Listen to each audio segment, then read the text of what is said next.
ఉమ్మడి నిజామాబాద్, ఆదిలాబాద్ జిల్లాల ఎమ్మెల్యేలతో పాటు హైదరాబాద్, రంగారెడ్డి జిల్లాల నేతలకు అవకాశం ఇస్తారని తెలుస్తోంది. డిప్యూటీ సీఎంగా బాధ్యతలు చేపట్టినప్పటి నుంచి పవన్ కళ్యాణ్ వరుస సమీక్షలతో బిజీగా ఉన్నారు. మంగళగిరి జనసేన కేంద్ర కార్యాలయానికి వచ్చిన బాధితులకు కుర్చీలు వేసి అర్జీలు తీసుకున్నారు. అప్పటికప్పుడు అధికారులతో ఫోన్లో మాట్లాడారు.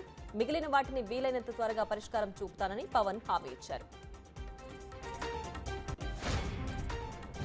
రైతు భరోసాపై మంత్రివర్గ సబ్ కమిటీ ఏర్పాటైంది. గతంలో కొండలు, గుట్టలు, రియల్ ఎస్టేట్ భూములకు రైతు భరోసా ఇచ్చేవారు. కొత్త ప్రభుత్వం సాగు భూములకు మాత్రమే ఇవ్వాలని భావిస్తోంది. భట్టి విక్రమార్క అధ్యక్షతన మంత్రులు తుమ్మల, శ్రీధర్ బాబు, పొంగులేటి సభ్యులుగా కమిటీ ఏర్పాటు చేశారు. జూలై 15లోగా ప్రభుత్వానికి నివేదిక ఇవ్వనుంది. హరీష్ రావు, కేటీఆర్, కేసీఆర్ ఎవరొచ్చినా బీజేపీలోకి స్వాగతిస్తామని ఎంపీ రఘునందన్ రావు అన్నారు. కేసీఆర్ ఇంటికి ఈడీ రాక తప్పదని రఘునందన్ జోస్యం చెప్పారు. అన్ని వేళ్లు కేసీఆర్ వైపే చూపిస్తున్నాయని, గొర్రెల స్కామ్, ఫోన్ ట్యాపింగ్ కేసుల్లో ఇరుక్కున్న అధికారులంతా కేసీఆర్ పేరే చెబుతున్నారని అన్నారు. ఆయనకు శిక్ష తప్పేలా లేదని తెలిపారు. తాడేపల్లి మండలం సీతానగరంలో వైసీపీ ఆఫీసు కూల్చివేతపై సీఆర్డీఏ అధికారులు స్పందించారు. నిజానిజాల పేరుతో వివరణ ఇచ్చారు. జలవనరుల శాఖకు చెందిన స్థలంలో నిర్మిస్తున్న అక్రమ కట్టడాలపై కొరడా జులిపించినట్లు తెలిపారు. వైసీపీ ఆరోపణలు సీఆర్డీఏ పూర్తిగా తోసిపుచ్చింది. నిబంధనలకు విరుద్ధంగా ఉండడం వల్లే కూల్చామని చెప్పింది.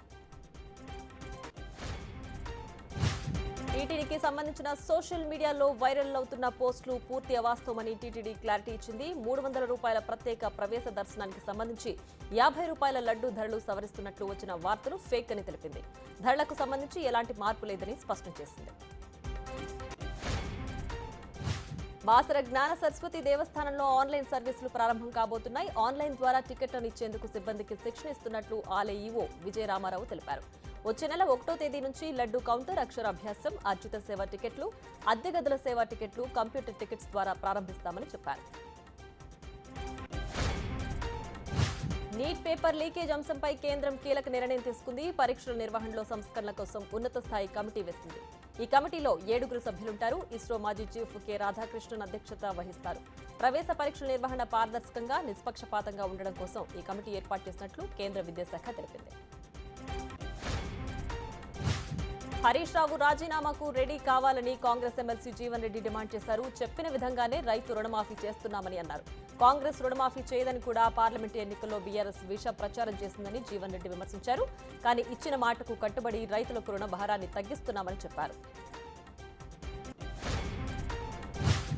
ఈపురపాలెం యువతి హత్య ఘటన కేసులో పోలీసులు పురోగతి సాధించినట్లు తెలుస్తోంది. 20 మంది యువకులను అదుపులోకి తీసుకున్నారు. యువతిని హత్య చేసినట్లు ఒక యువకుడు ఒప్పుకున్నాడు. బహిర్భూమికి వెళ్లిన యువతిపై అత్యాచారం చేసి గుర్తు తెలియని వ్యక్తులు హత్యకు పాల్పడ్డారు. కేసును బాపట్ల ఎస్పీ వకుల్ జిందాల్ విచారిస్తున్నారు.